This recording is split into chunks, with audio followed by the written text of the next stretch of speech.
Istana di Knossos, c. 1700 cm.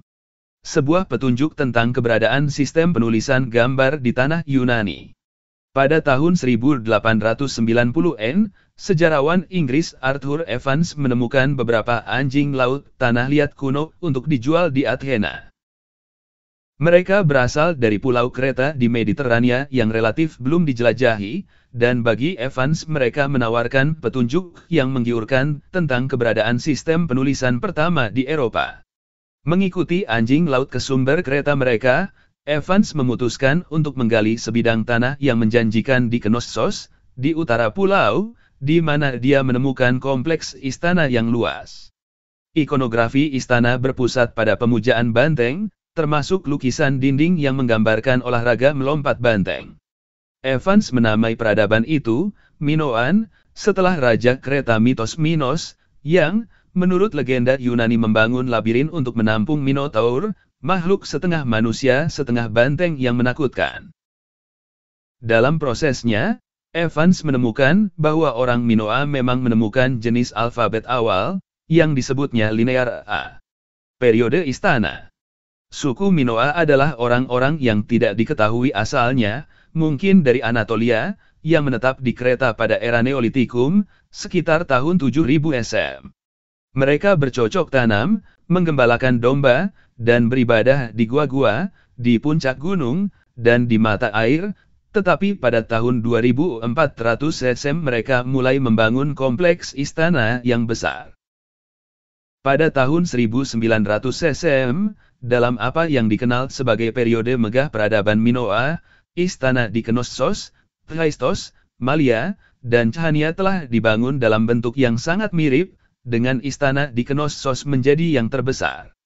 Itu dihancurkan, mungkin oleh api atau mungkin tsunami, sekitar tahun 1700 SM, tetapi segera dibangun kembali di situs yang sama.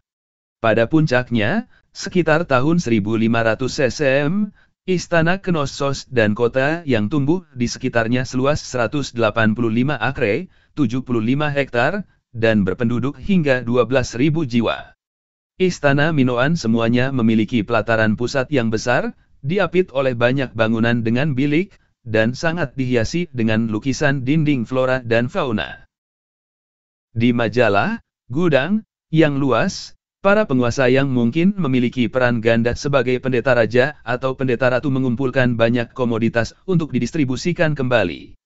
Penguasa Minoa juga mengendalikan perdagangan dengan peradaban zaman perunggu lainnya di sekitar Mediterania, seperti Byblos di Fenisia, sekarang Lebanon, Ugarit di Suriah, Mesir Firaun, dan pemukiman Yunani Mycenaean di Cyclades dan lebih jauh. Naskah linear A. Bangsa Minoa mengembangkan naskah mereka sendiri, mungkin pada awalnya untuk tujuan pencatatan dan administrasi. Ini dimulai sebagai tulisan gambar hieroglif, tetapi kemudian berkembang menjadi suku kata linear A, di mana simbol menunjukkan suku kata, bukan huruf, seperti halnya alfabet.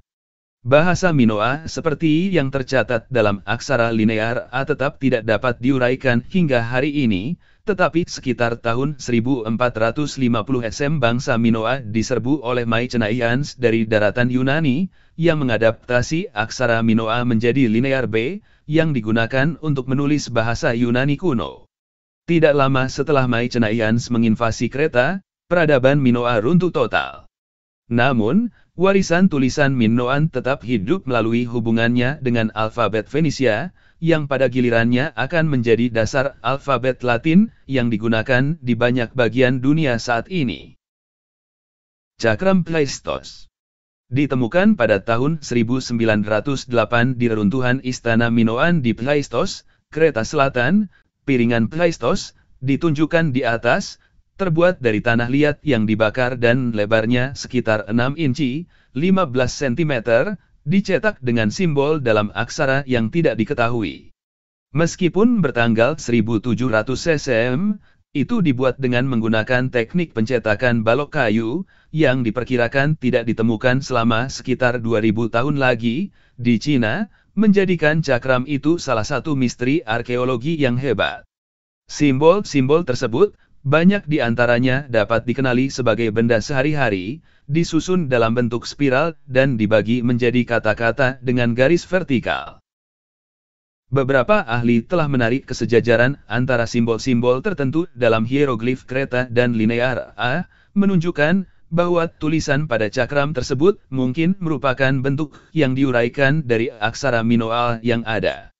Ada banyak teori tentang signifikansi dis tersebut. Beberapa menganggap prasasti tersebut sebagai himne untuk seorang dewi, yang lain menceritakan sebuah cerita, atau bahwa dis tersebut adalah kalender atau permainan. Beberapa ahli bahkan percaya bahwa dis tersebut palsu.